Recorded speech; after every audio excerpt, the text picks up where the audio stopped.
This is Polykill, where two men, outnumbered by their games and at war with time, undertake the quest of defeating their lengthy backlogs. Please adjust your seat and prepare your ears for the banter of your hosts, Jake and Travis. Hello once again, everybody. Welcome to 2019 and an all-new episode of the Polykill podcast. As always, we're your host. I am Travis, sitting across from the one and only, wearing a banger t-shirt, Jake. Hello, Jake. Hello, Trav. Happy New Year. Happy New Year, sir. How are you doing? I'm well. I've been on a nice long vacation from work. We're doing that. We're yeah. saying vacation. Vacation. Yeah, I don't like vacay. Yeah, me neither. That's a little redundant. Is it? Is that what that word means? I don't know. A little redundant? Yeah, a little redundant. I said one the other day. I said semester to abbreviate semester. For semester. I hated myself for that one. I hate you too. But it's still funny. Anyway, I'm doing good. Nice long break. You had a sore tooth. I've had a sore tooth. It's been a problem. But got a jizzy socket? I don't know what happened. But anyway, feeling good. Not extremely well rested because I've been staying up too late. You know how you do. Oh, yeah, man. You know how you do. Oh, yeah. I mean, I know from the standpoint of like vacation, right? That you would stay up late. Yes. I have no sleep schedule anymore. Correct. You do not. And a lot of it's a little bit of my own doing. Like, sure. I still, on top of being a new dad, like to have my me time. So I'll course. push my me time into the wee hours and just murder myself real bad. It's not good. I'm not productive the next time I'm awake. Right. But hey. Such is life. YOLO? People still saying that? YOLO? No, they're not. Okay, cool. All right, well, if you're new to the show, Jake, what can people expect here in 2019? We're going to talk games beaten. We're going to take games obtained. Games obtained. We're going to talk about our collections a little bit. Yeah, the collections of video games. Yeah, we collect those video games, but mostly video games. I mean, that's kind of what we're here to do. It's what we love. That's what brought us together. That's the bellows that forge the fire of our friendship with video games. A little too deep. All right, so I started a new YouTube channel. You did. I'm not going to remark on it long here because it doesn't benefit Polykill. It kind of does. It could. If people maybe find that, and then I just like a air traffic controller with my neon sticks, just point them back to Polykill and be like, hey, this is where I really want you. Yeah. But really what it is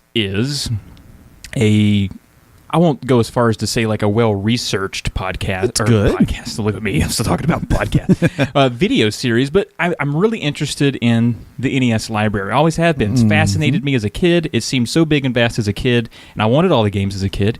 And lo and behold, we were poor. And I got like 4 of them. I got you. I've always been fascinated by what's out there. And now I'm collecting all of them. Right. That's what I'm doing. So I'm going to go through that library and really for my own well-being, or not well-being, but for my own curiosity and gratification, dig in deep, find out a little bit more about these games. Not just are they good or bad, but like what led to them, what was before them, what was after them. That's sort of where I'm at, what I'm doing with it, what they're based on, what they're derived from. They're nice and concise. I like that. Thank you. Yeah. I try to keep them short. Brevity is helpful when it comes to anything. My face isn't like in it. I know that's a plus. No, it's not. Well, that's nice of you to say. But inspirations from my favorite YouTube channel, SNES Drunk, right? Who gave me a shout out, which was very sweet of him. I mean, how many tweets did you tag him in before he gave you the shout out? Just one. Okay. But I also hit him up on Patreon and told him it was coming.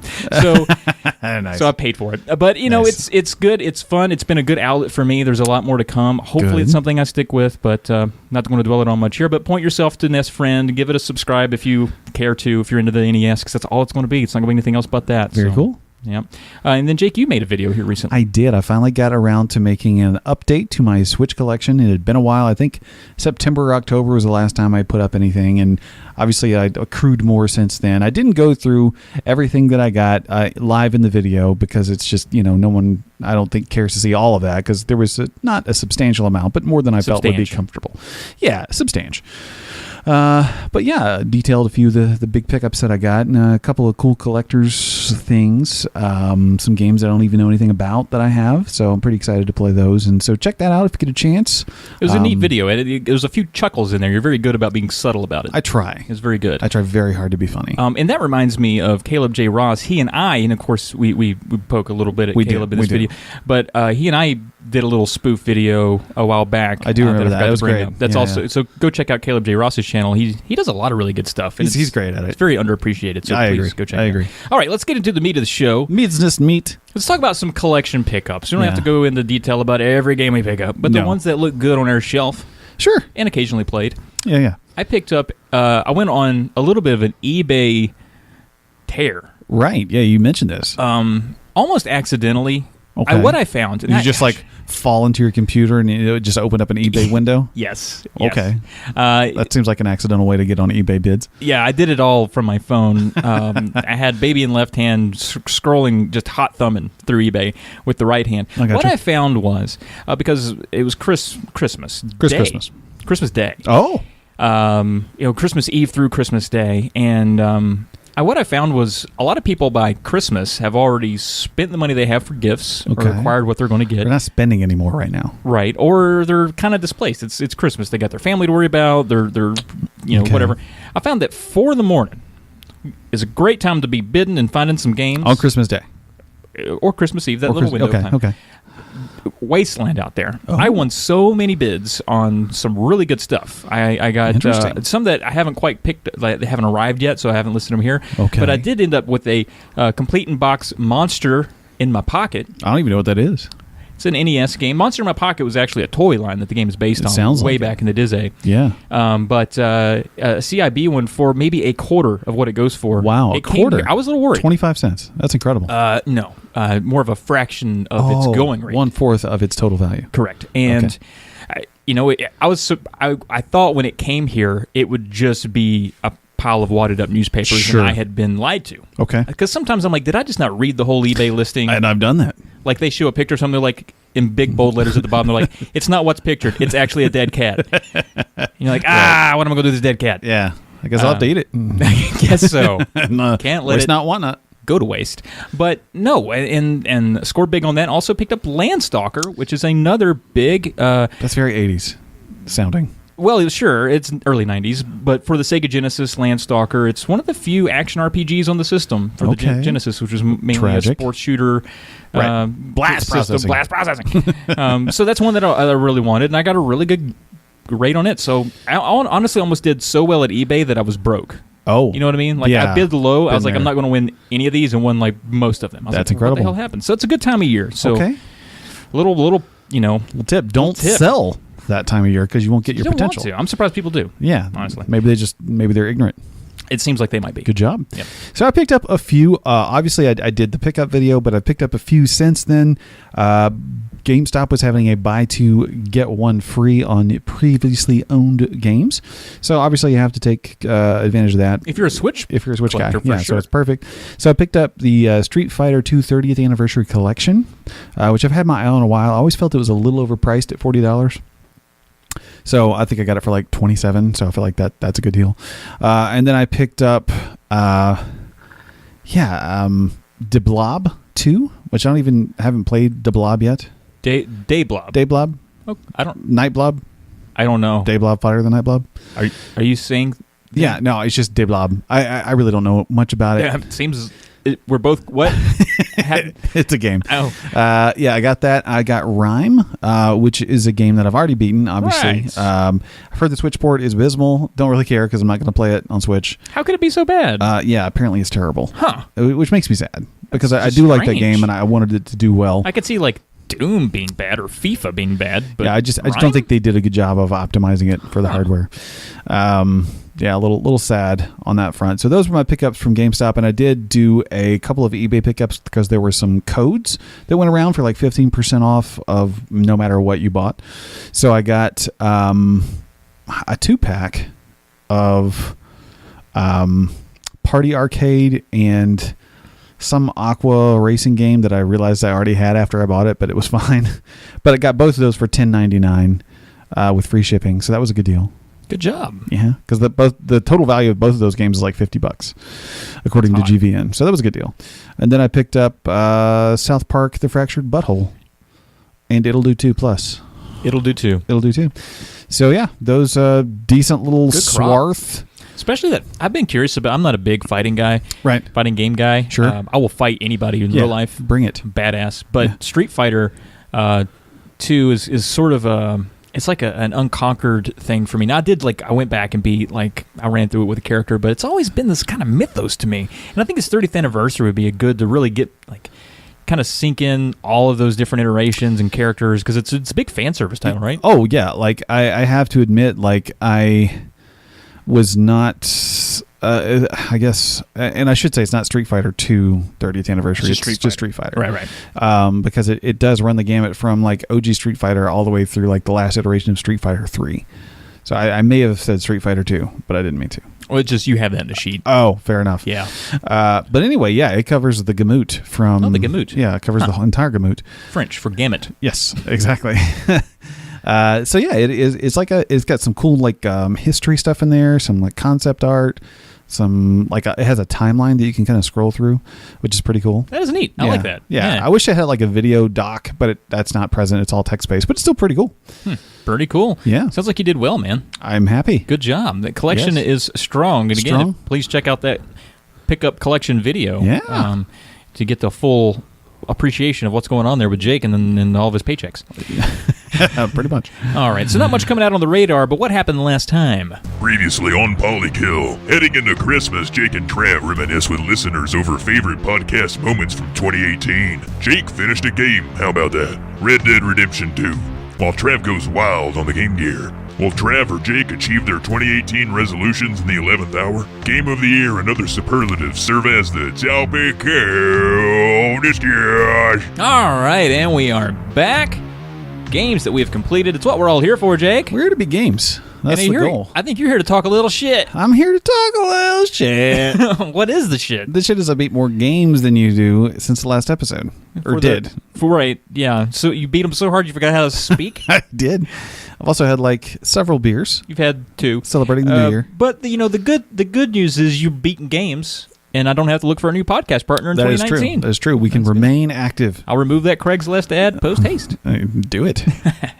What have you beaten? I've beaten some games here.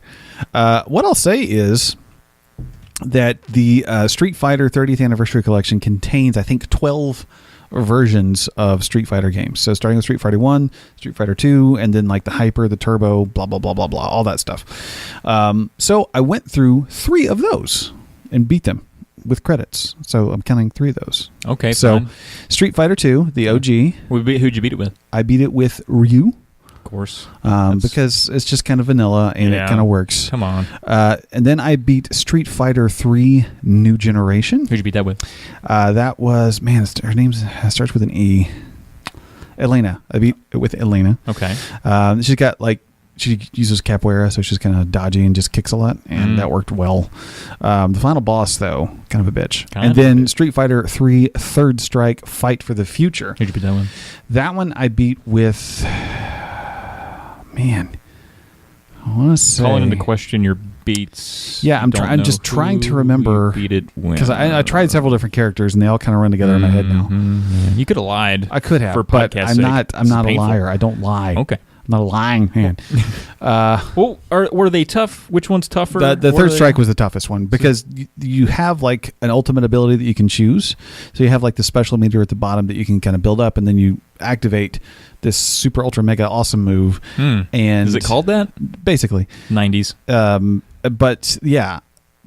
The final boss, their super ultra mega awesome move is revival. So if you knock them out, they can just regenerate and get back up. That's hateful. Very hateful. Also, a tough son of a bitch. Anyway, name is Gil. Doesn't really sound tough. His name is though. Gil? Gil. I have an uncle Gil. I know, weird, right? Yeah. But anyway, what I learned through playing Street Fighter 2 and then 2 Street Fighter 3 titles is that I love Street Fighter 3 so much more than Street Fighter 2. And that might be a hot take. Maybe it isn't. But Street Fighter 3, like... The 2 versions that I played, I have 1 left to beat to complete all of them that are in this collection anyway. I love them so much. They're so fluid. The stages are cooler. The characters are kind of cooler. I just love everything about them. I think I've heard other people say that. Okay. And I think the reason that Street Fighter 2 is sort of the biggest one is just because it was the big arcade moneymaker. It's kind of like a lot of people, recognizable. Yeah, it's like people like the original Legend of Zelda a lot, but Twilight Princess is probably a better game. Sure. So I gotcha. Yeah, it's kind of like that, but that's cool. I mean, I haven't played a ton of those. I don't know that, because it's a fighting game, I don't know that I ever would really get into it, but I appreciate having all of it together and kind of soaking it all in and kind of, you can compare them. And it was really cool, like jumping from like the classic, like, playing against Vega and M. Bison to like this almost entirely new set of characters. Ken, Chun-Li, and Ryu return, but that's it. and like entirely new cast characters and new final boss and everything. It was really cool. Nice. It was cool kind of playing them in sequence. Okay. Yeah. Very cool, man. Did you beat anything? Yeah. You got me Super Bomberman R. Right. For Christmas. Time. Yeah. And playing that game, I know that people, like, it got really bad reviews. Not like it got like middling reviews. Yeah. People weren't warm to it. A lot of people didn't like it, but I'm like, what were you expecting? Like, when I was playing, I'm like, this is Bomberman. Basically a Bomberman game. I mean, I've never played a Bomberman game where I was like, best thing I've ever played. Sure. I've just enjoyed them, and this one was enjoyable. One of the neat things I liked about it was you can unlock characters from other franchises, which is something that I don't know of a Bomberman game ever doing before. So I could play as, I believe Simon Belmont was one, so you have like a whip you can use and knock out some stuff. Yeah. Gosh, trying to think, there were some other ones in there too that were really cool. Nice. And I think that's neat. Sure. It added to. I mean, I don't usually replay things, but I started the game over with Simon Belmont. Didn't beat it again, but I mean, you got a little more miles out of it. Sure. I like it. It's okay. It's not the best game, but I really don't see what everybody was like. Oh my God! We got the Switch, right? And it came with good games, but I also got Super Bomberman R on it, and I hated that. I almost killed my whole family because it's like, why are you mad? Yeah. It's okay. People are always mad about things. They enjoy it. I might have taken that one too far, but it was, it's okay. It's an okay game. It's okay. Also beat.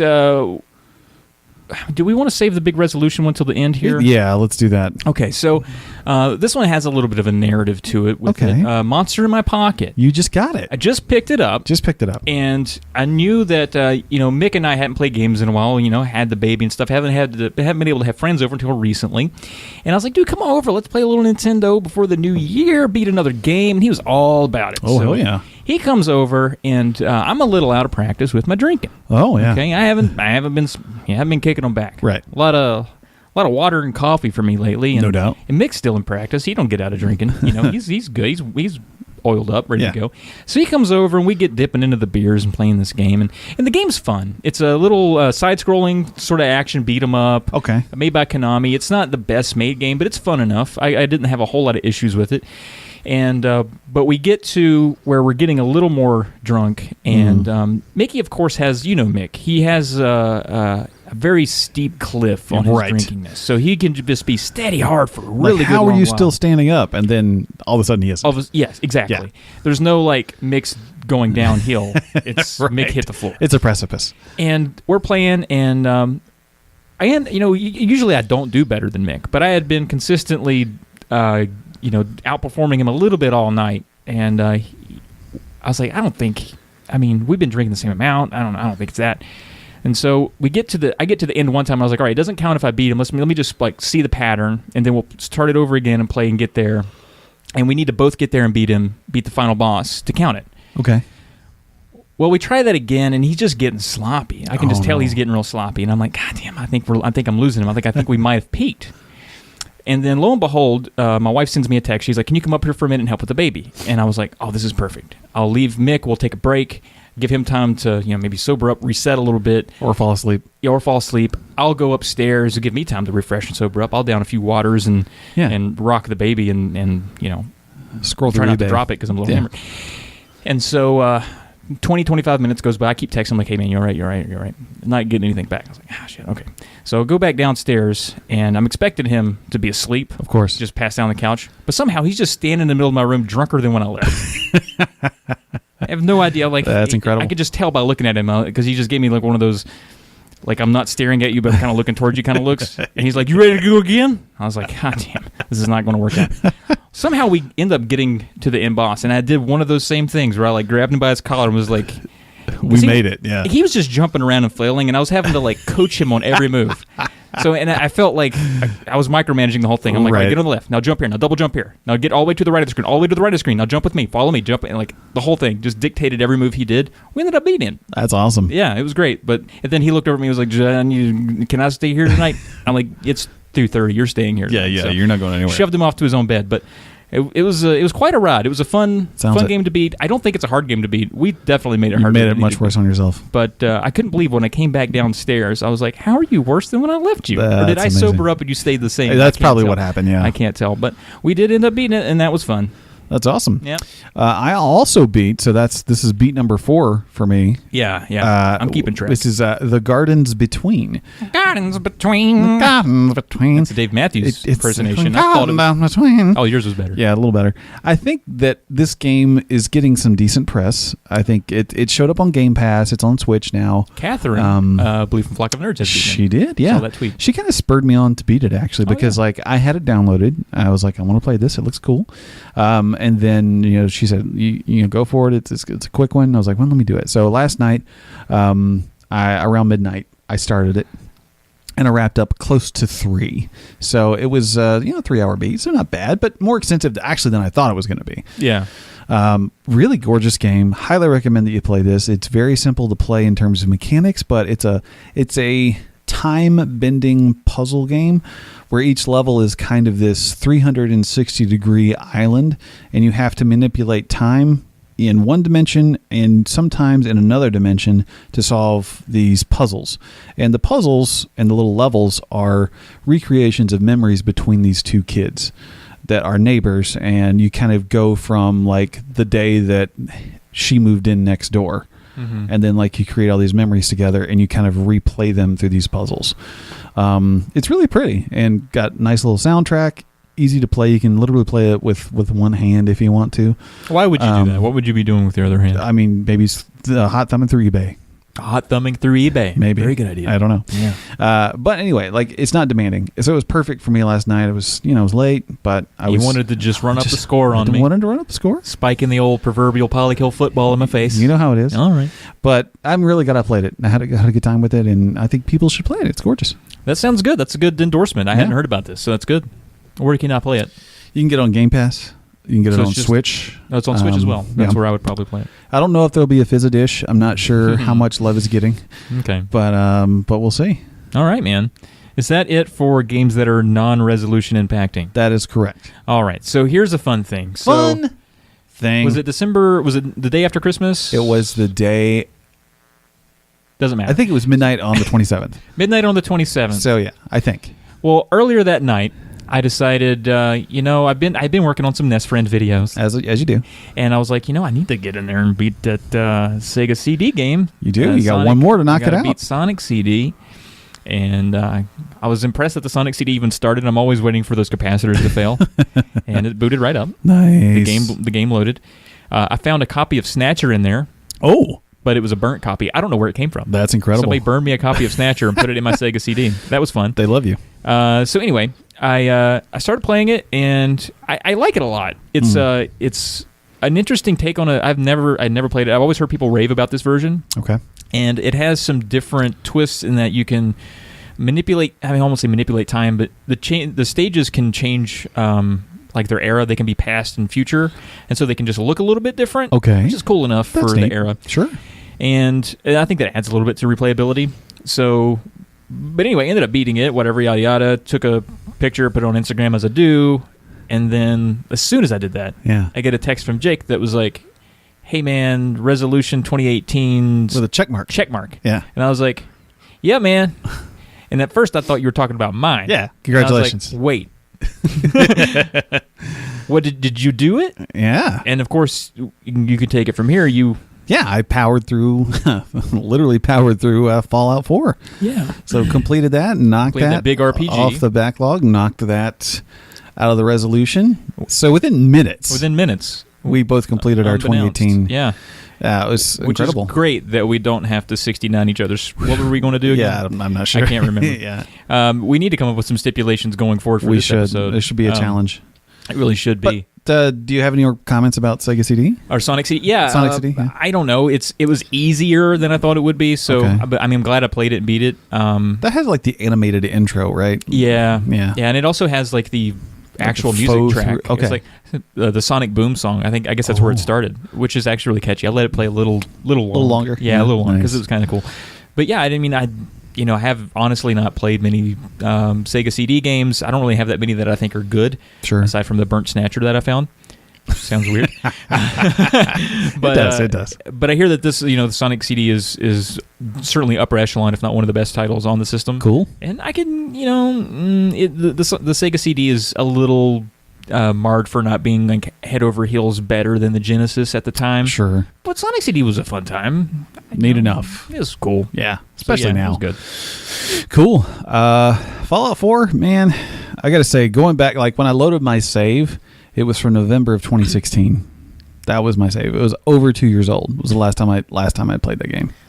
Man, we've been a podcast for only a year at that point. Yeah. And it took me a while to sort of reorient myself to the game. I was like, where am I? Why are all these cheese wheels in here?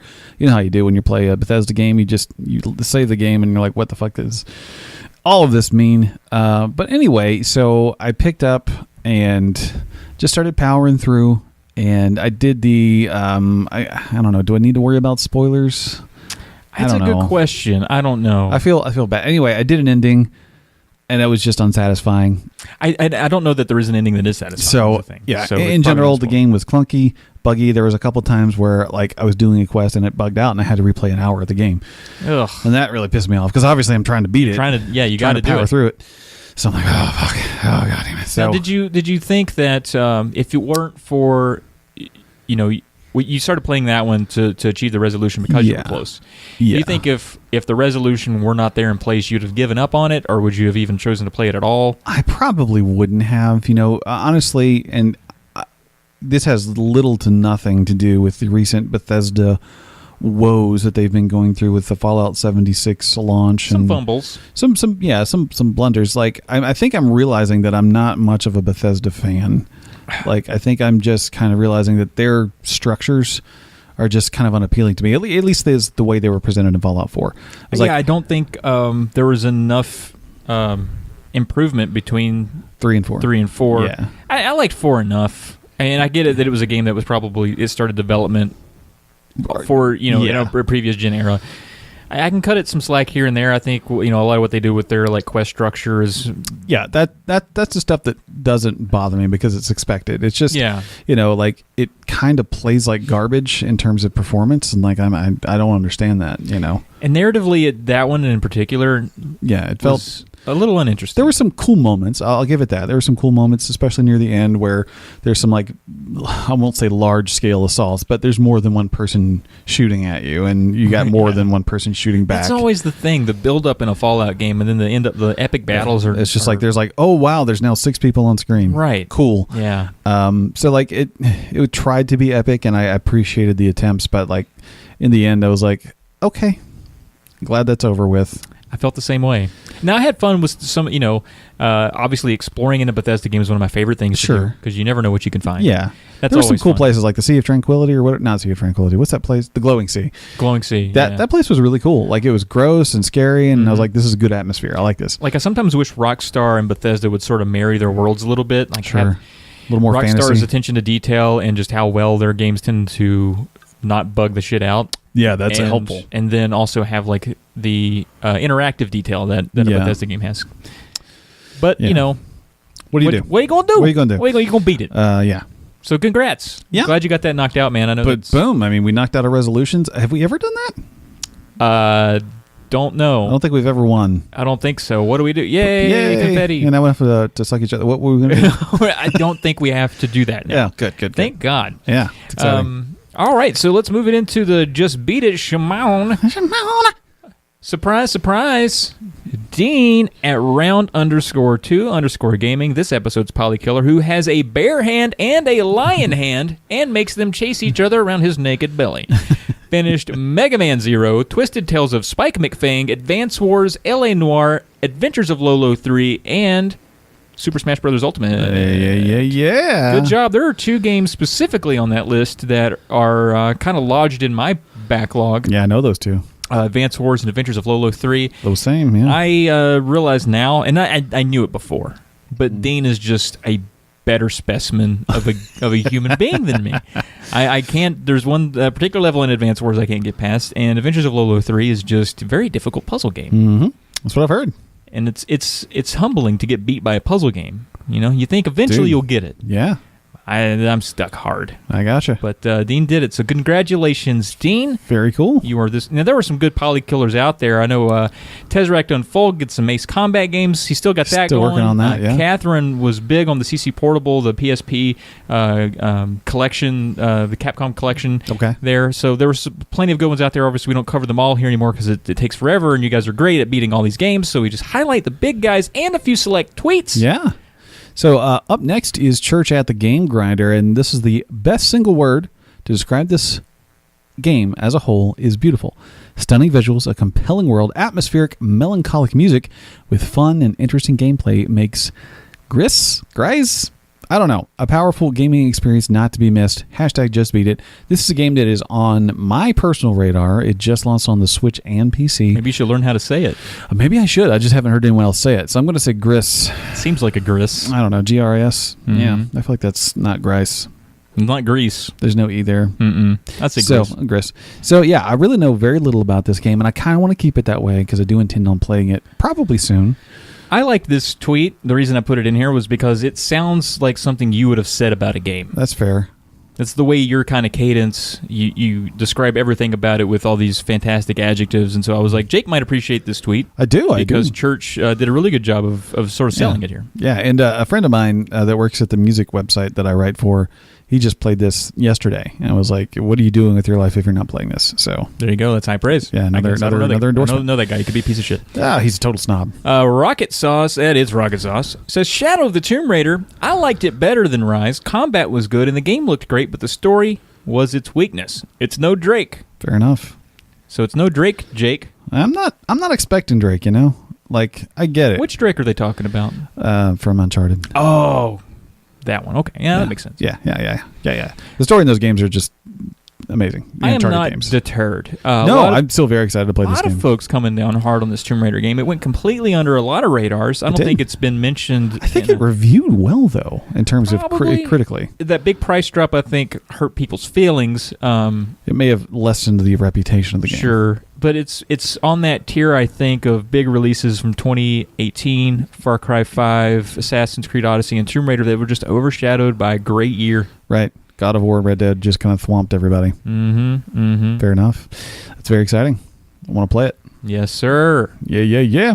All right, and Flock of Nerds, Sniper Elite 4 is done. I almost didn't finish 3, and look where we are now. These games are a lot of fun. Just beat it. Polykill, Game Pass, Sniper Elite 4. All those are hashtags. Now, this is another Game Pass edition. The Sniper Elite games, I think we talked about this before. Nobody asked for them, but they keep making them. I love it. And it's cool, and I want to play it. You know, it's in Game Pass now, and just getting that X-ray kills of, I think you can actually assassinate Hitler in this one, maybe. And that's a lot of fun. That would be really cool. Who doesn't want to? Exactly. But the reason I put this tweet in it's a great screenshot. Oh, yeah, it's a fantastic screenshot. I think there's some game snobbiness out there that would say that this is, lump this in with some other of the military shooting drivel out there. But I would say, I played, I can't actually remember which Sniper Elite I played. It must have been 3. Okay. I played it co-op, and a lot of those missions, co-op especially, was really fun. Like having to cover somebody on the street with using a sniper rifle, and just getting those satisfying headshots from yards and hundreds of yards away. A lot of fun. I think those games are really good, even though you never. They do one thing great, right? And that's kind of what they needed to do. And they finding a small glint on the screen and putting your cursor on it. Yeah. But I mean, it is like addictive kind of fun. Sure. I like them a lot, so I think they're perfectly fine. Very all right, cool. So if you like things and you're perfectly fine, that was awful. Head on over to Caltech. Caltech is making robots and shit. Wow. What was wrong? You turned into a robot. Robots and shit. Jeez Louise. We at Caltech are starting, and we don't. I say this again. We do not work at Caltech. No, we don't. But Caltech wrote this. We at Caltech are starting to specialize in autonomous systems for agricultural problems. Some projects we've worked on in the past include assisting Virginia Tech in an international robotics competition in Abu Dhabi. Fun name. Consulting on an emergency medical software communication system used in emerging countries, and helping Travis beat Double Dragon 2, and also Monster in My Pocket. There is no software development project too big or too small. Drop Caltech a line at info@cowden.tech if you're interested in working together or curious to learn more. That is info@cowden.tech. And we'd like to thank Caltech once again for re-upping for some more episodes. Yeah. So thank you so much for funding this effort and helping us beat games. And I will say, as inebriated as I make Caltech sound on the regular, they're very, very good at what they do. Oh, yes. So I will say that. All right. If you like what you're hearing so far, Jake, what can you do? You can find everything that we do on polykill.com. You can search Polykill Podcast on Facebook, Twitter, and YouTube, and you can find us there. Reach out to us on the forums of cartridgeclub.org, where currently the games of the month for the Cartridge Club are Shantae Half Genie Hero for the Primecast, and the Portable Cast is doing Game Boy Color Shantae. You can drop us a line. Well, I don't know why I didn't expect that. You can drop us a line or ask us a question or share an idea through email at polykillpodcast@gmail.com. Please rate us on iTunes or whatever service you use. And that's time now to segue into a new bit that's kind of new. It's four or five episodes. It's still new in terms of the podcast. And that is the ground game. What do you have for us this week, Travis? Right. So we hit Mall Santas hard, and I will say, just so happens, there are fewer Mall Santas than there are any other demographic that we've, I would say, attacked ruthlessly with this marketing. Yeah. And it showed. We didn't get a lot of pickups. Mall Santas turned out listened to a lot of Waylon Jennings. They are not interested in gaming podcasts. I would say there's probably not a Mall Santa out there that has ever played a video game. Confidently, I will say that. Maybe some Candy Crush. Okay. But nothing that this podcast would benefit them. So, again, I'm trying to regroup. I think this marketing attack will work. It's New Year's, Jake, 2019. What's the first thing people do in the new year? They watch the ball drop. They pop champagne. Yeah, and then the next day, they're hungover. Yes, and then after that, they go back to work. No, they feel fat, and they go to the gym. No. They go to the gym. Oh, you're right. New Year's resolutions. Now, you're in the gym. Right. And you're, maybe you're a regular gym goer, maybe you're in there, but you always see that person over there maybe struggling a little bit. And you kind of want to help them. You don't want to be rude. But I think it's not, they're already in the gym, What they need is something to get them through the gym experience. And I think an hour or so of Polykill can help them stick around and get the sweat they need to get. Get it. Let those people know. Say, hey, I like what you're doing over here. I've seen you at the gym. I'm proud of you, working hard. I expect to see you here day after day. Also, what is your podcast game like? Because that's what's going to get you through. And honestly, what are people wearing in aside from like really good-looking people wearing great-looking clothes? They're wearing earbuds. Every time. Every time. And if they're not wearing earbuds, they're a psychopath. If you're working out to just gym noise, you are a psychopath. And so what you expect to see is people in there with their earbuds already in, ready to go. You say, hey, go to iTunes, polykill.com. Boom. Get swole with Polykill. Do it. You got a lot to catch up on. If you just dedicate yourself to listening to this podcast while you're at the gym, you will be ripped AF by June, maybe April. Yeah. Maybe April. Maybe. I mean, if you're dedicated. Hashtag just benched it. Oh, yes. Hashtag just benched it. I know a 1AC Decepticon might take us up on that hashtag. Very ripped and sexual man. All right, very Jake. Exciting. What have you been working on here since we podcasted last? You beat Red Dead Redemption 2. That's a big void one to fill. Massive. And you just honestly, talked about Fallout 4. I did. What are you filling in? Well, so I've been, working on a little multiplayer stuff as I can. Played some Overwatch with Brian and David a little bit, not much. Are you calling our friend David on purpose? No, this is another David that you do not know. He takes a full David. That is. He's a David proper. He is a David proper. And if I called him Dave, would he be? He would be upset. Really? Yeah. There's some familial reasons. I don't want to meet him. No, he's a great guy. I'm scared of him. He's a great guy. Honestly, I've never met him. I'm sorry? I've never met him. He's your best friend? No, he's just a friend. Okay. He's good. He's a good guy. Right. So, yeah, we played that, and then last night, finally, we got Brian to install the whopping update to Call of Duty Black Ops 4.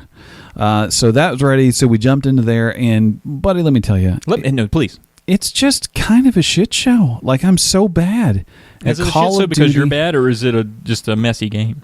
I mean, I think the game is fine. I don't know because I'm not really staying alive very long in these matches. But you respawn, you take 3 steps, you take 3 to the head, and then you respawn. It's just kind of crazy. And then like the problem is like the matchmaking in the game.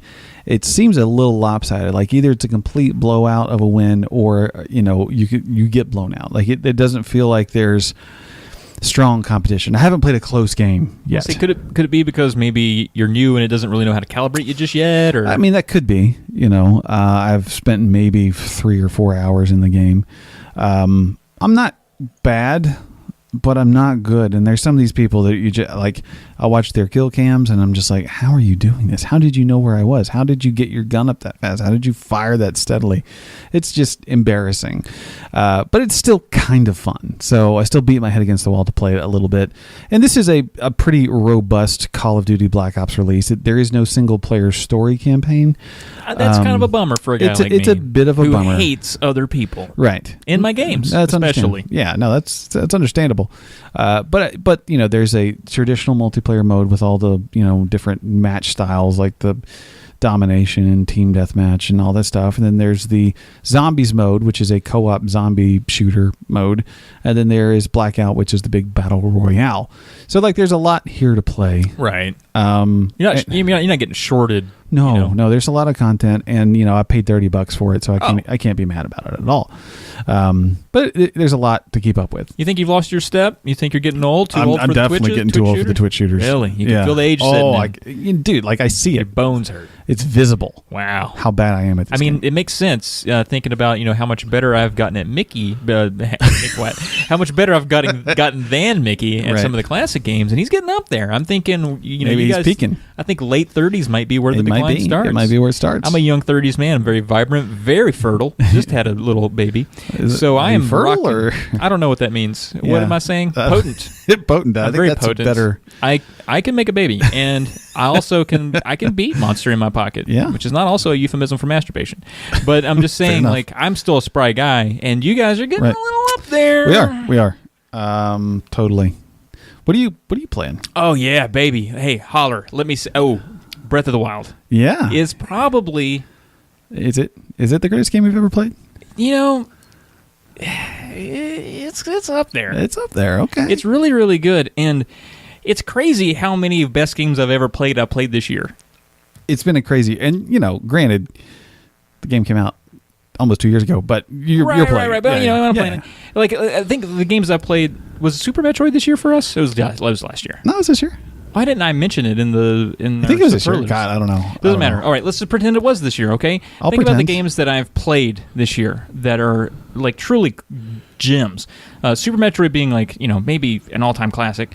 Breath of the Wild, Red Dead Redemption 2, Spider-Man, Persona 5, like just really good stuff. Like it's Axiom Verge, like it's really heavy on me, all this weight dealing with all these good titles. I don't know how to play. And you haven't even played God of War. I don't even know how to be disappointed anymore, and I'm usually not. I enjoyed Super Bomberman R. I thought it was fine. Like I'm not a guy that's just going to shit all over your games, but Breath of the Wild, dude, it's hard for me to not to Super Metroid was last year. Sorry, I had to look. Why does it feel so recent? I don't know. But anyway, so basically, it's hard for me not to say. It's like certainly among the greatest games that I played, but it took me so long to get there. Like I said, I didn't like. I'll bring it up. I don't like the Rooney stuff. I think it's weird. I don't. Yeah. It's an excuse for having technology, and I don't know. I've always been bothered by Rooney shit. That's fun. I could probably write a whole blog about just Rooney things, and that's RUNEY, just Rooney. Right. Shit. Right. Not like Mickey, the actor. Right. He's fine. But like Prometheus, like when they got like Rooney stuff in it, it's like, oh, we found like some technology runes, stuff like that. I'm like, why is this? If it's alien technology, wouldn't it be not just a rock with a shiny light on it? It's going to be like something, I don't know. It's shit like that. But once I got past the runes. Okay. And then also I lived for more than a minute at a time because I was dying constantly. You were going the wrong places probably, right? I think, dealing with being a little too not having enough of the right weapons on hand and just kind of getting myself too far up a mountain and just bad guys just didn't stop coming, taking a step back and really just taking it a little bit slower.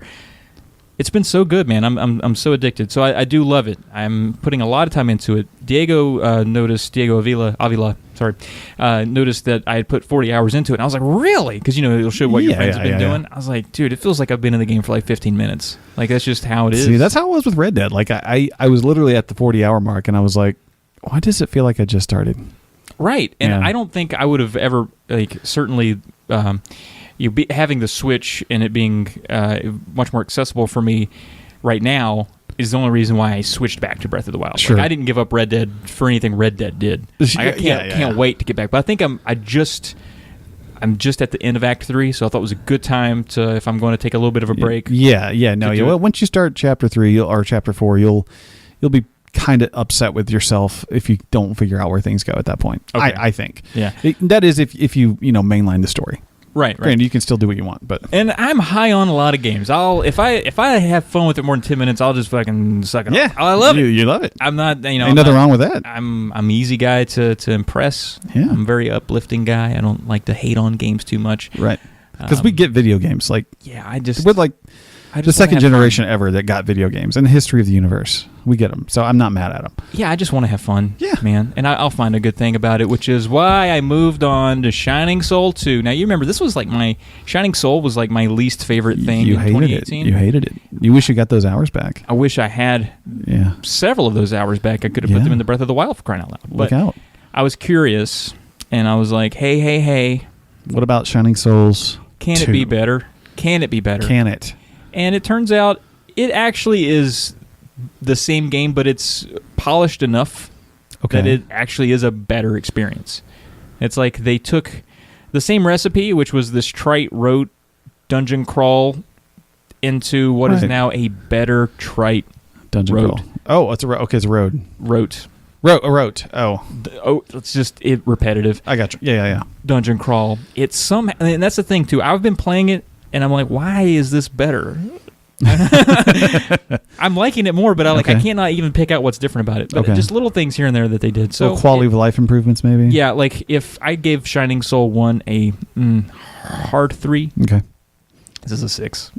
Oh, it's a little. It's better. usually twice as good. Yeah, not the greatest game, but it's better. Okay, it's a good mindless kind of romp. So sure, hey, Shining Soul 2, I've been working on that. I'm really close to beating it, so I'll probably have that beat next time we get together, Jake. Very cool. And also, you lent me a golf story. I got that kicking around. Yeah. Still in the cellophane. You mind if I undo that? Of course. Take that. If I strip it off, strip it down, okay. play it. Okay. All right, cool, man. Thank you. Yeah. So for me, I did pick up during the sale there on PlayStation Network. It wasn't a huge discount, but it was enough to make me go ahead and pull the trigger. And that was the Castlevania Requiem collection, which includes Symphony of the Night and Rondo of Blood. Great games. So, I've been wanting to get into these. Symphony of the Night's one of those games that I need to play. I need to beat. And saving the best for last, I see. Yeah. So I started off with Rondo of Blood, and I love it. I really do. I feel like I'm roughly 20% through the game. I haven't really beat my head against a wall with anything. It feels much more accessible and much more forgiving than the original Castlevania, but still some challenge. And I love the level design, love the artwork, love the music, and this is this honestly, they really didn't do anything to the game at all to remaster or make it better or anything. I'm playing on a modern console with a better controller. Obviously that helps, but you can adjust the size of the screen and whether or not you want, a border around the old TV look, and you can put scan lines on it. Yeah, exactly. Oh, very cool. So you can do that if you want, which I opt to have none of that present. Just give me the original size and just a stripped down version. But I think I'm on the 4th chapter of the game. So moving along nicely then. Yeah, not bad. But yeah, I love the little boss fights. Those are challenging, but not super difficult. And I imagine I'll beat that soonish. It's not something I'm, dying to beat because there's no strong narrative there. But, yeah, I like it. Nice, man. I can't wait for you to start Symphony of the Night. Yeah, I'm looking almost forward to it. Want to replay it. That's high on my all-time list as well. And I almost feel like I breezed through it when I played it, and I kind of want to go back and revisit. Because there's some secrets in there I probably overlooked or missed. No doubt. I'd like to go back and try it again. No doubt. All right. Yeah. Well, that does it for that. Yeah. Oh, by the way, we're nuking our backlog. Yeah, totally forgot to mention that. Yeah, wiping it clean. Yeah, just boom. Starting a new thing here. Boom, Jake, boom, what are the rules? So, real quickly, because I don't know how long we've been going. We're fine. To get to. We're going to say that our backlog, we're going to cap it. When we add games to the backlog here on the show, we cap it at 10. Yeah. No games can enter until a game leaves. Right. Now, a game can leave, obviously, by beating it. Yes. If you retire it, though, you got to give it a shot. You can't Right. just put it on and take it off willy-nilly. Yeah. Got to give the old college try and really be sold on the fact that you're not going to come back to it. We're going to take it a little bit, like wrangle it in a little bit. Yeah, Make be a little less fast and loose. Put some stakes on it. Yeah, put some stank on it. Put some stank. Is that what you said? Yeah. Okay. Put that on it. So that's what we're doing. So I guess technically games that are on my backlog currently will be Breath of the Wild, because I'm playing it. Sure. Red Dead 2, because I'm playing it. Shining Soul 2, because I'm playing it. And Golf Story, because I just added it. So 4 games right there. You got room for 6 more. I got room for 6 more. I'll add them as the episodes come. You can have a bonus floater if you want one. Now, we have talked about having a bonus floater because we liked the way that rolled off the old saying tongue. bonus floater. And we got to have a bonus floater. I don't even know what it is now. Maybe it's a game that you don't know much about, but you add it to your backlog. You'll try it. If you don't like it, kick it off. Boom. I like it. All right, cool. I don't quite have a bonus floater yet. I don't either. If I had to pick one, a Golf Story is kind of my bonus floater, but I kind of know what I'm getting into there. You know what you're getting into. So, yeah. Okay. So you got Blops and Rondo there on your backlog? I do. I have a total of 10. I mainly play on 3 systems, so it's kind of like 3 of each plus 1 that can kind of go anywhere. You're saying your limit is you don't have 10 yet, but No, I have 10. Oh, I've already defined my backlog. You've got 10 games. I've got 10 games chambered, already in the chamber. Jesus. Yeah, so I'll run through those real quick. So on Xbox One, kind of forgot to mention this as a pickup, but it's not a collection pickup, so that's fine.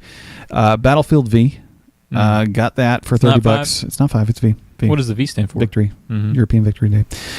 So Battlefield V, there is a small single-player component to it that's called War Stories, and I think there's like 4 chapters where you play through with some random character in a different part of or a different theater of the war. So excited to play through those. I like single-player, multiplayer shooter stuff. Actually, I had a lot of fun with the first level. It kind of reminded me of like, did you ever play Metal Gear Solid Ground Zeroes? No. So basically, that was like a 2-hour prequel to the full Metal Gear Solid 5. And it was this big map, and you kind of had to sneak your way around and snipe people and disarm things and let people out of cells and stuff. And that's how this first level played a lot, in my opinion, was like Ground Zeroes, where it's just this big map. You drop in, you got to sneak up, not set any alarms, set a bomb on an airplane. Really fun. So that's on the backlog. That should take, and this is on Xbox One. Assassin's Creed Odyssey on the backlog. You just recently finished Origins, is that right? Yeah, well, earlier this year. But yeah. Right. I guess it was this year, maybe last year. Who knows anymore? I don't know. Shadow of the Tomb Raider, also on Xbox One. Okay. So on PS4, I have Persona 5. Got to do it, man. Got to do it. Detroit Become Human. Please do it. Talk about it with Automata. Me. Great crop right there. And the Castlevania Requiem. Okay. So, yeah. 4 on that one. Yeah, 4 on that 10 system. across 3 systems. Yeah, and then on Switch, I have Super Smash Bros. Ultimate. Got to do it. Xenoblade Chronicles 2. Octopath Traveler. 3 honkers. I know all those Big are honkers. pretty long. Well, Super Smash, I'm working on it. Yeah, it's like 20, 30 hours. I heard it was more. But I'm working now. It's 20 or 30. Okay. Yeah. All right. But yeah, that's my backlog. You're welcome. Very cool, man. I'll add more as they come along. Do it. Very cool. All right. So, discuss all about those resolutions for the new year. Yeah. Now, we did a good job. We did a great job. I mean, 11th hour. Certainly. But we did Took us a year, which it should. It's fine. So we, me personally, 5 videos about the collection. Did that with all the pickups. Did the beat a game on a bunch of systems. Of course, that came down to the 11th hour, and beat 5 fighting games. Did it's amazing. That. Yeah. And you did new videos. I did new videos. I suspended my game buying for 6 months, and I beat a big honker RPG that was on my backlog. Very good. Now, it was actually like those were pretty big. Mm-hmm. It was kind of difficult for me to come up with new ones. It was, and honestly, if I'm not badly mistaken, we just kind of rolled most of those over from the previous year, right? I want to say so, yeah. If not a carbon copy, very close.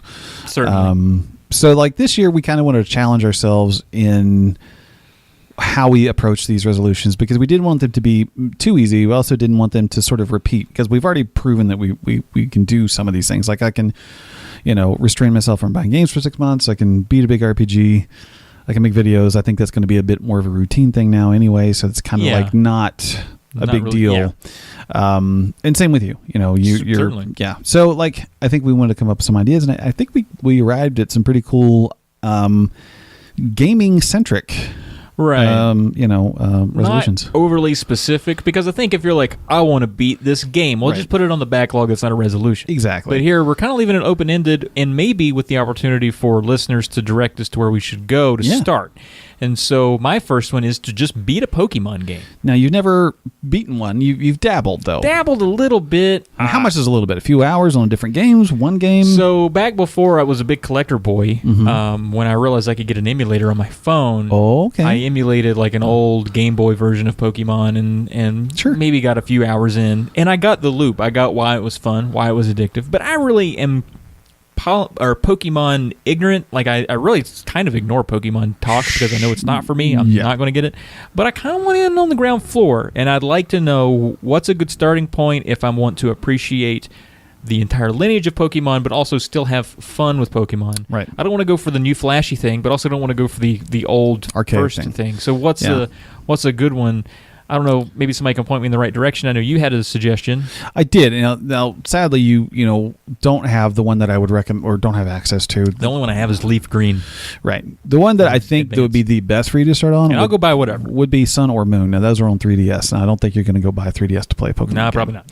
So, that would be my number one. Okay. Just because I think they improved a lot of the quality of life stuff. They removed some of the smaller management stuff. But given what you have access to, I think Pokemon Yellow is a good one. It's a Game Boy, but it's a little more streamlined. You already have your starter. It's a little more contained, I think, than the bigger ones. But it's not going to be super flashy, but it's still just as fun because the joy in that game is the collecting and is the combat, and that's kind of most of what that game is. Yeah, I do have, of course, a Game Boy, right? Game Boy Color, Game Boy Advance, and a DS. I basically stop at Super the 3DS. Game Boy. It's only one I don't have. You should get one. There's some great games for it. I'm not saying collect for it, but there's some great games on there. I certainly have thought about it, and it's just I don't know. I've just not been pushed hard enough yet. I'll push you. Do it. Real good. I can bring it on. I told you I'd fight anybody. Fiery. Yeah. So what's one of yours? I know that a lot of ours are franchise driven. Yeah, this year that's kind of the direction I went with my resolutions. There are some gaming franchises out there that I just haven't really touched or have touched lightly and would like to get more informed in the series. So the first one, and this one is also a bit of a point of contention as to where to start, but is to beat a Kingdom Hearts game.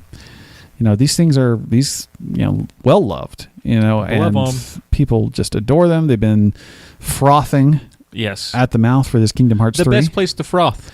Yes. If you want to froth, where should the froth drip? Be at the mouth. Yes. Yes. I have a PSP Kingdom Hearts game, so if someone says that one, I'll lend it to you. Okay.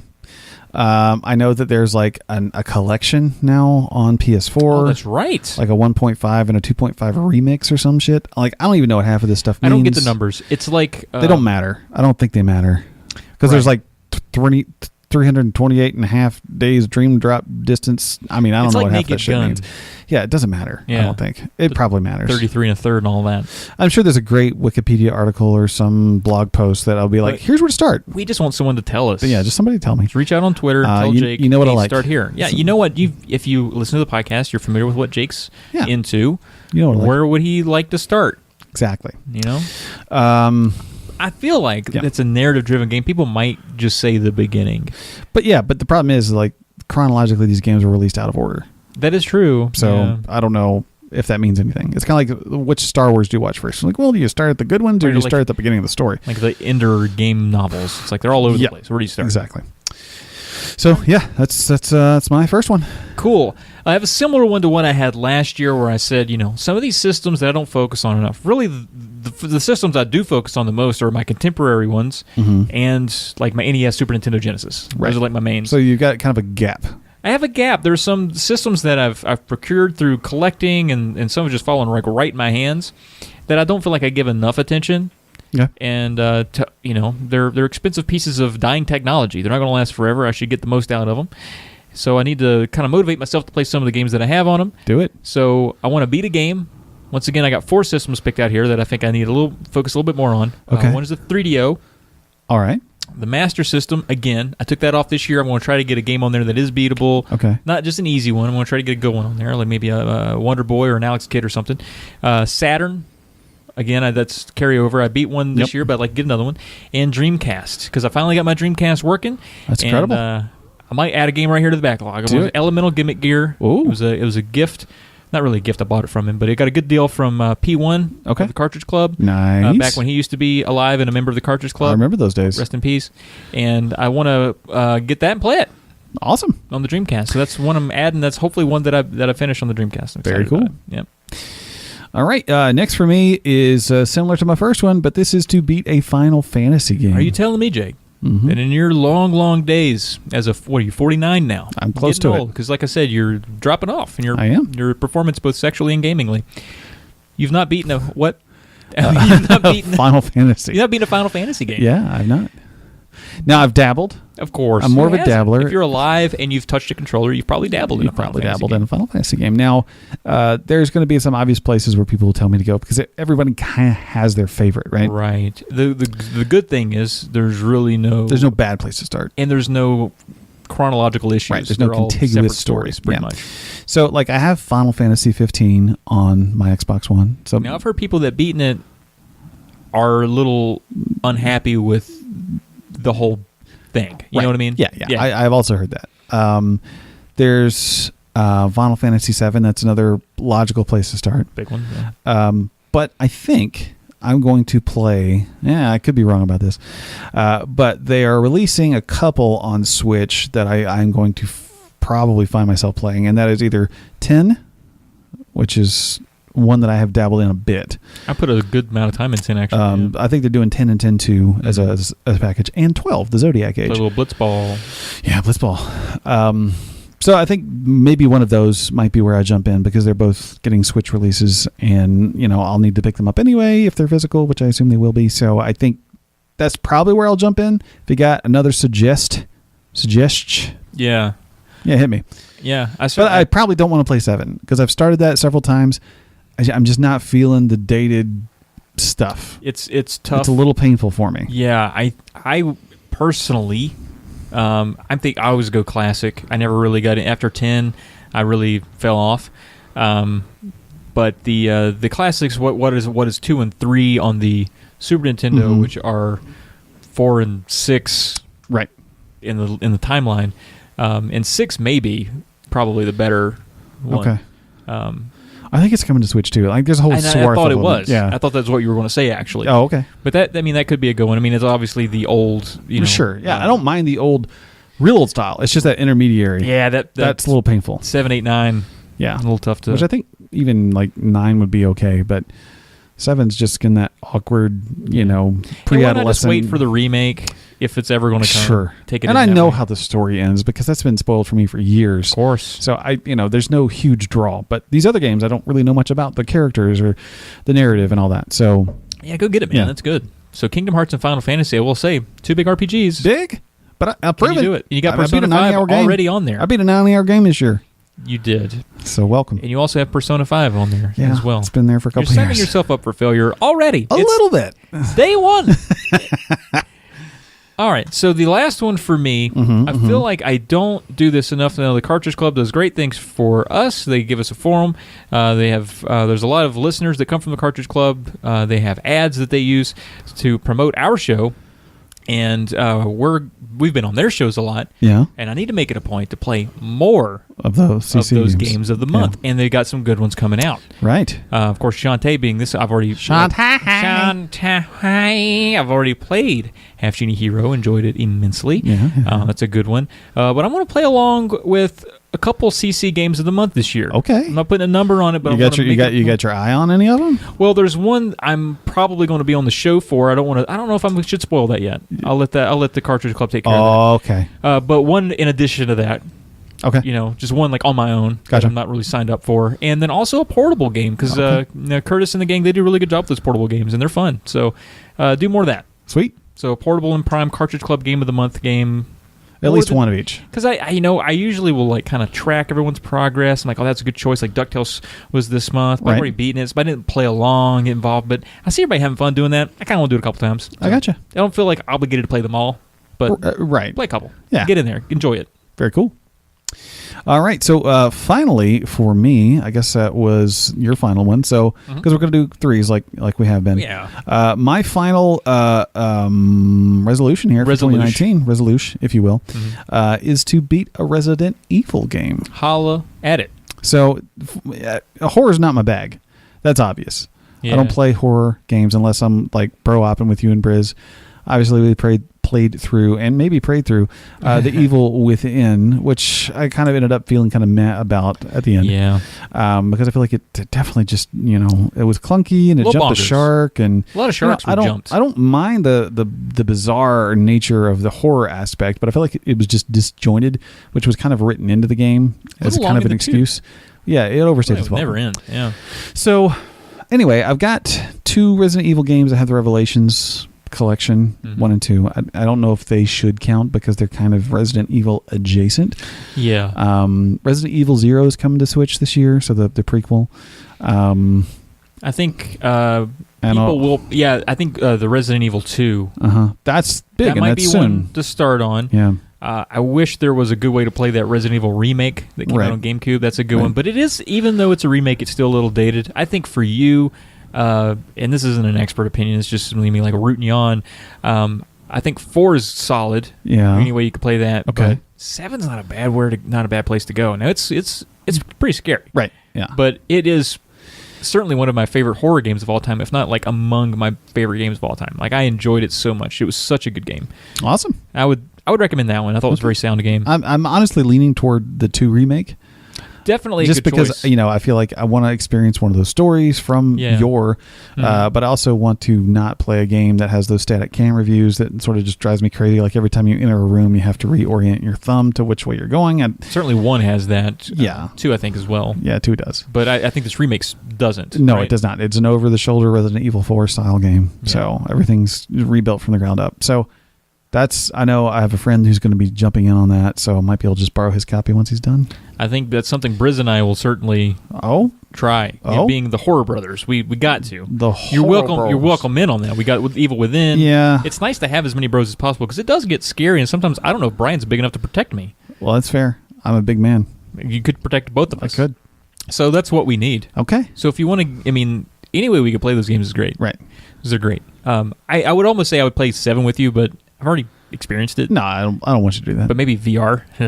No. Yeah, no. Really, I'm way too big of a chicken. Yeah, I'd flip my biscuits hard on that. So that hard. means throwing up. That's the euphemism for throwing up. I understand. Yeah. Well, that's good, man. I think that's a good group of resolutions. So. I had a few like I think my laugh is dumb. I don't want to laugh. I was like, nah, I'll probably still laugh this year. You should laugh. Stuff like that. It's like maybe I should cut out roast beef, go back to ham, the real pink meat. But I was like, I love roast beef. Roast beef is the best. So I just settled on beating a few games. There you go. That's what I decided. I like it. As a podcast, though, I think it's not so much a resolution as a general goal for 2019. Right. And we're keeping it a bit ambiguous, but to double our listener base. Yeah. I think we're proud of what I think 2018 was a great year for us. It was. We grew. I think the quality of our show improved. I think so. We don't really. It's not like feedback that we've gotten. And it really doesn't even show like statistically, but I'm more proud of a lot of our recent episodes. I think so too. Yeah. Like re-listens. I'm like, well, this was actually. A lot of times in the early like first 60 episodes, I listen to it and be like, nah, I don't know, man. I don't know if I'm cut out for this. I didn't like this part. But now I like feel very comfortable with kind of our format and what we're talking about. I'm very excited about getting in here, man. I don't know if you know this or not, but like every 2 weeks, this is like my favorite thing. I like this more than I like a lot of any other thing in my life that's regularly scheduled, which just so happens to be like work and dinner. This is like way up there. So I'm actually really proud of it. And being, this is we're embarking on our third year. We started August of 2015, so almost 3 full years. And I think we're just now hitting that stride. Just hitting it. We'll say middle of the year. I think we hit it. Fair enough. It took a while, but what I like, Jake, is that we, even when we're just having a Discord with one another without a microphone, we talk to one another as if we're entertaining someone else in the room. Well, we're kind of a comedy troupe. Are we amongst our friends? People laugh at us. Amongst our friends. I mean, in person for sure. In person for sure, which is a good excuse because people that listen to this aren't with us in person and they can't verify that that's true or not. But we are a hoot. We are great. I don't know about that. No, we're not. But people have said that all those guys are hoots. They said we're funny. Okay. That's good enough. So the last part of this discussion, what are we embarking on here? Was this 3.5 hours? No. We're just a little over an hour. Okay, and that's another thing, too. I wanted to cut back on those long, drawn-out episodes. Yeah, if we can. So 2019 games, and I've written here, games that get your willy wild, and that could be your male or female willy. Yeah. Whichever willy you got. Yeah. If you have a willy at all, anything that get you going for the 2019 games that are coming out. Right, yeah. This is kind of in lieu of the radar section where I spent too long on Willie, right? That's fine. I didn't know how to recover. I'm just cutting in. We're going to move forward. I just talked about how proud we are, and I went down a Willie well and couldn't get out of it. You did. But yeah, this is, you notice we didn't have it on the radar at the top. That is not a segment that got cut, but just kind of starting off the year, we just kind of want to throw a wider net across the year about things that we're excited about. Obviously, as the year progresses, there will be smaller increments and more games that pop up that we're going to be excited for. So this segment is on the 2019 on the radar. Yeah. Mm-hmm. So what's getting your willy wild here? The other day I was surfing YouTube, as you do. Right. You're all planked up there. I don't know, though. I don't know what it means when you're hanging 10. Hanging 10. Yeah. Hanging all 10 of them. They're on my YouTube surfboard. And I found a video that was like, hot games coming out in 2019. I got thinking, I was like, the only game I could think of on lack of sleep is Anthem. Right. And I don't even want to play it. No one cares about Anthem. I mean, people care about Anthem. Sure they do. But it's not a game that they didn't make it with Travis in mind. Oh, no, they did not. So I watched this, and I was impressed with how many games I've completely forgotten about. There's a lot coming. One of them, I was like all excited again, was Doom Eternal. Right. Loved the original Doom, or the original remake of reboot of Doom. Doom 2016. Doom 2016. I loved it so much. Yeah. And a lot of it was because of that Mick Gordon soundtrack. Oh, yeah. And he's coming back. It sounds like it's going to be hot and heavy once again. Can't wait. Super excited for Doom Eternal. And also a cool thing about Doom Eternal this time around is it's day one Switch. So that's pretty cool. Right on. I still think, as much as the Zuppin and Zoppin would feel good handheld, because I only play the Switch handheld. Right. Zuppin and Zoppin would feel good on the Switch. It's just so pretty that maybe on one of my higher res consoles it'd be better. Boy, that's something I never thought I'd hear you say. That you would get a prettier version of the certain game. games, like the Wolfensteins, the Dooms, All right. Like a Breath of the Wild and a Mario, perfect on the Switch.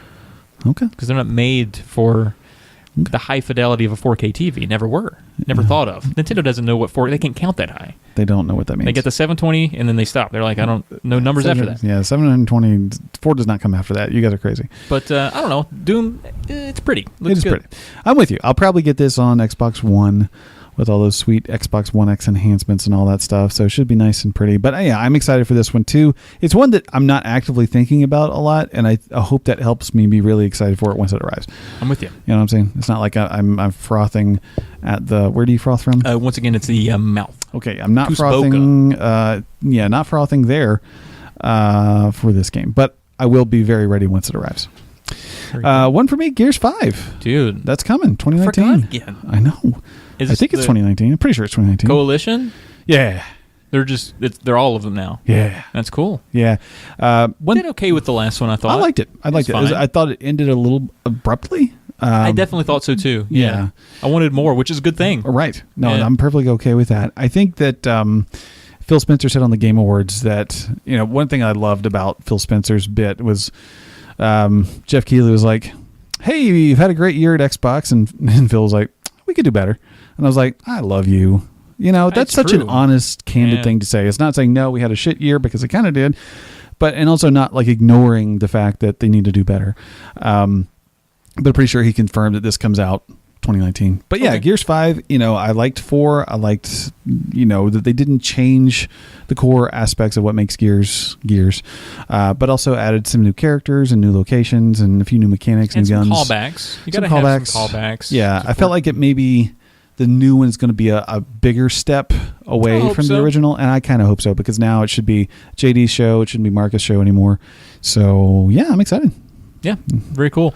Last of Us 2. That's hopeful for 2019. Hopeful, yeah. But it might.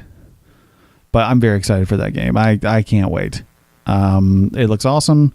I'll probably call in sick the day that game comes out. You think so? Yeah, that's a game that I would do that for. You're frothing at the mouth. A bit. I got to stay home. Mainly because I just don't want any freaking spoilers for that. And I know that because that is a narrative It's big, game. yeah. And I don't want anybody talking about it to me before I play it.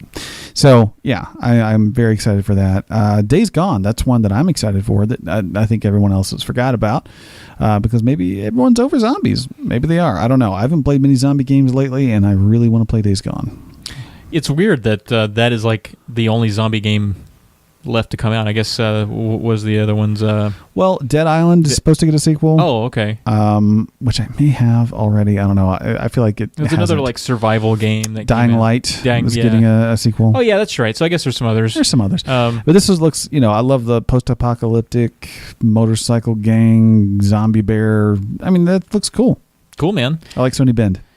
Resident Evil 2 remake. We already talked about it. Talked about it. Excited about that. Fire Emblem, 3 Houses, Switch, can't wait. Now, you always talk a big talk about these Fire Emblem games. Yeah. And have you beaten? I have. And which one? Awakening. And how long 3DS. ago was that? A couple of years. 9 years ago? It was a while. When you were a boy?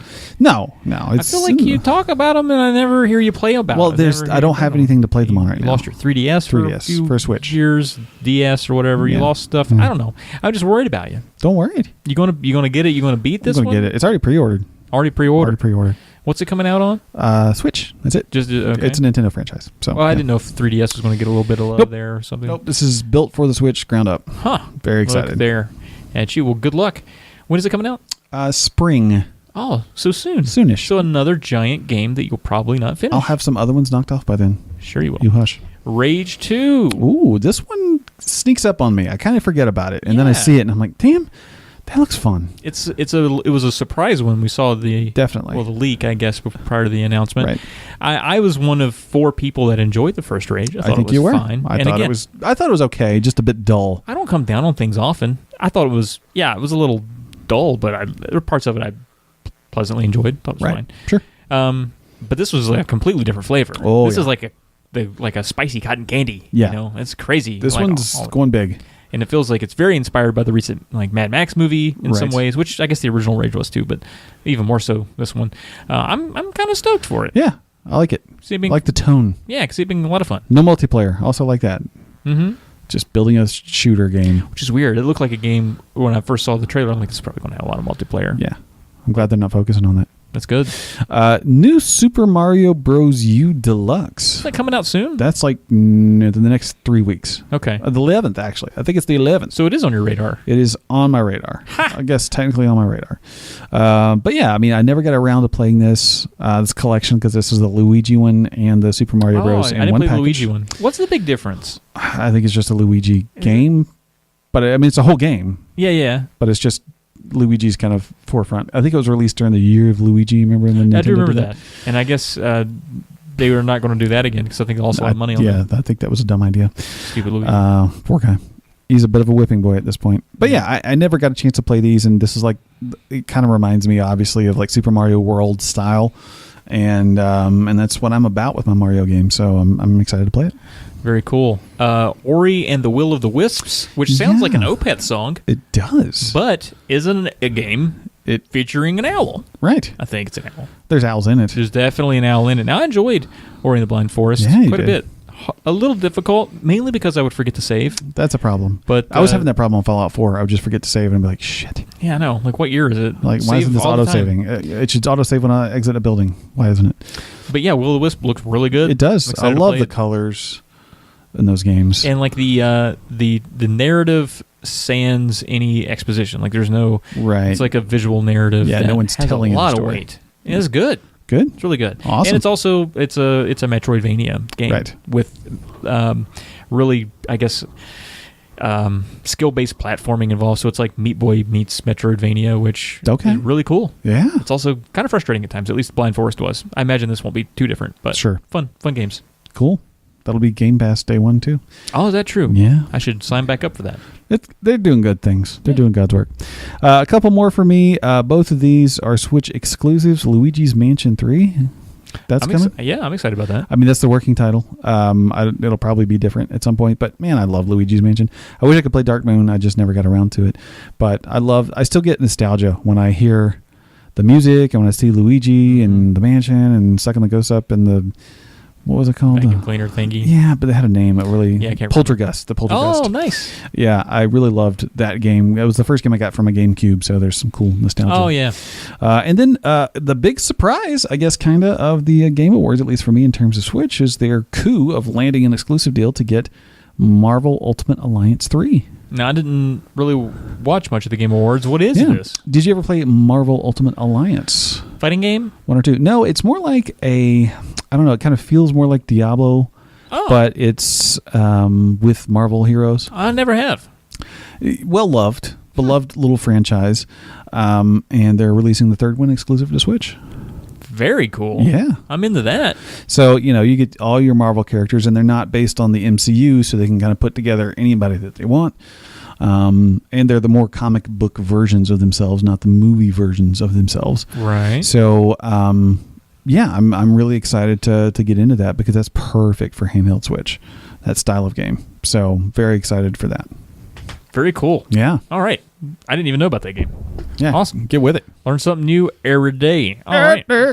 Well, we've done a podcast. We nuked our log. You already filled yours back up like an idiot. With a bunch of games you'll probably never beat. Never. I'll beat them. Hopefully. Just you watch. All right. Well, if you have any direction you can give us on Pokemon, Kingdom Hearts, Final Fantasy, or Resident Evil games, and I think we're okay on Resident Evil. We'll probably figure that one out on our own. But certainly Pokemon and Kingdom Hearts. Yeah. I'd like to know where to begin. Where do we start? That'd be good. Be good to know. All right, guys. Well, that's been it. I am Trav Plays Games on Twitter. I am at the McAxel on the Twitters. Together we are at Polykill, and we'll catch you next time. Peace.